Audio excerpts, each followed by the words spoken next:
Dia ini pesawat kecepatannya 100 kilometer per jam, 100.000. Halo, selamat pagi. Jadi sebelum gue jawab stage-nya, atau sebelum gue jelasin, gue cuma pengen nekanin satu poin, guys. Jadi, di VT sebelumnya, gue men-stage pernyataan Ustadz Adi ya. Kalau dia tuh bilang kalau gambar yang dia jelasin itu adalah gambar trompet. Padahal bukan, itu gambar timeline. Jadi sebenarnya yang gue kritik atau yang gue luruskan adalah ya materi yang dia bawa gitu. Gue nggak menjelek-jelekan Ustadz, apalagi menghina agama. Karena gue sendiri kan muslim ya. Nggak mungkin gue menghina agama gue sendiri. Dan mungkin satu hal lagi yang harus diketahui teman-teman, kalau Ustadz itu juga manusia, dia juga bisa salah.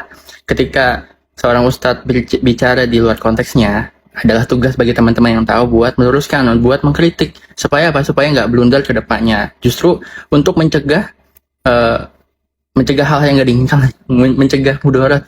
Karena kalau kata Ali bin Abi Thalib kan, jangan dilihat siapa yang bicara kebenaran, tapi lihat isinya, lihat kebenarannya apa gitu. Kalau ustadznya salah ya kita kasih tahu gitu, kan dia juga manusia. Dan tolong teman-teman netizen yang budiman, jangan jadiin kesempatan yang di video kemarin buat menghina-hina ulama ataupun kitab ataupun agama. Itu nggak boleh, nggak baik. Gue nggak menghina agama, gue nggak menghina ustadz, gue cuma meluruskan. Oke guys, jangan jadi netizen yang belangsak, nggak boleh. Nah sekarang gue jawab fitinya, gue stitch.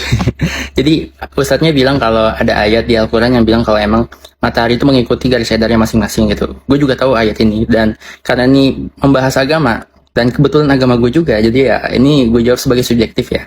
Walaupun agak menyerempet ke sains, dikit.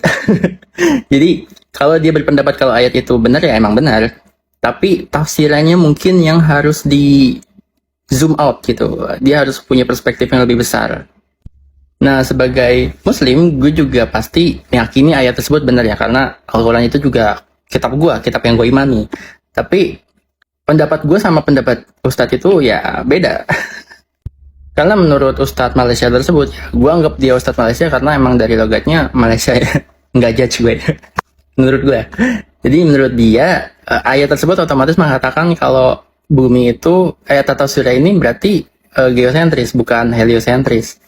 Padahal ayat tersebut cuma bilang, dan matahari itu beredar di garis edarnya masing-masing, sesuai ketentuan Allah gitu kan. Padahal ini bukan berarti bisa mengatakan kalau bumi otomatis flat. Nggak gitu. Karena kalau kita ubah perspektif kita lebih luas gitu kan, ada berarti dua hal nih dari ayat ini, yang matahari beredar di garis edarnya masing-masing. Pertama, mungkin ini menjelaskan ekliptika. Ekliptika itu adalah garis edar matahari berjalan mengelilingi langit bumi gitu. Jadi matahari terbit mengarungi langit sampai terbenam gitu kan. Itu garis edar matahari itu mengelilingi langit ya, sabuk langit itu disebut sebagai ekliptika. Dan di sabuk langit bekas jalur matahari itu kalau ada kasih bintang ya disebut sebagai zodiak gitu. Bedanya zodiak sama konstelasi biasa apa? Zodiak itu berada di garisnya matahari gitu, garis edar matahari. Ekliptika bukan berarti matahari mengelilingi bumi secara literally, enggak. Itu seperti gerak semu ya, gerak semu harian matahari namanya. Yang kedua, bisa jadi ayat ini menjelaskan justru perspektif yang lebih besar. Jadi matahari tetap jadi inti tata surya, tapi kan kalau kita zoom out lagi, matahari kan juga mengelilingi pusat galaksi Bima Sakti, punya garis edarnya juga.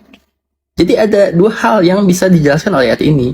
Dan sekali lagi gue bukan ahli tafsir, serahkan saja ke ahli tafsir yang mumpuni ya, kayak ulama-ulama.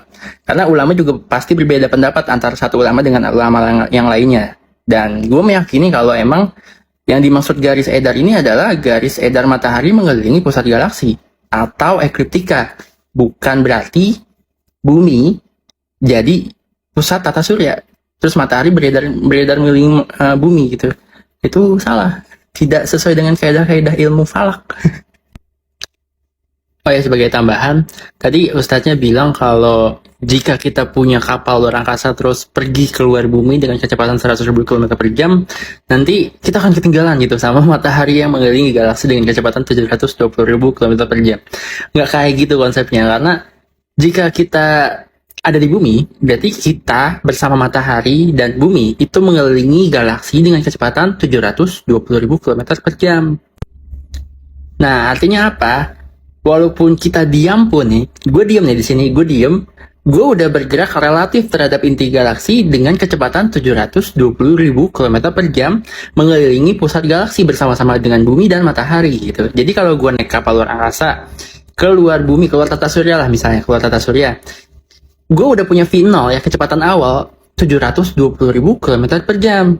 Dan kalau kecepatan pesawat gue 100.000 km per jam, maka ya tinggal ditambah jadi 820.000 km per jam ke galaksi gitu. Jadi walaupun gue keluar tata surya, ya gue masih mengelilingi galaksi dengan kecepatan yang sama dengan matahari mengelilingi galaksi karena ada kecepatan awal itu V0.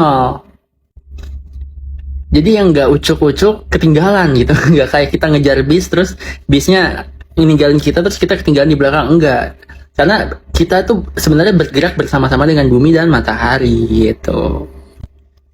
Buat lebih jelasnya, gue pernah jelasin juga di video yang lama tentang orbital mechanic. Atau teman-teman mungkin bisa googling tentang orbital mechanic ya, mechanical orbit. Itu bisa lebih jelas tuh gimana gerakan kita relatif terhadap bumi, relatif terhadap matahari, relatif terhadap galaksi kalau kita pergi ke luar angkasa. Gitu. Ada juga Hoffman transfer, cara kita pindah orbit, itu macam-macam gitu. Jadi, oke, semoga menjawab.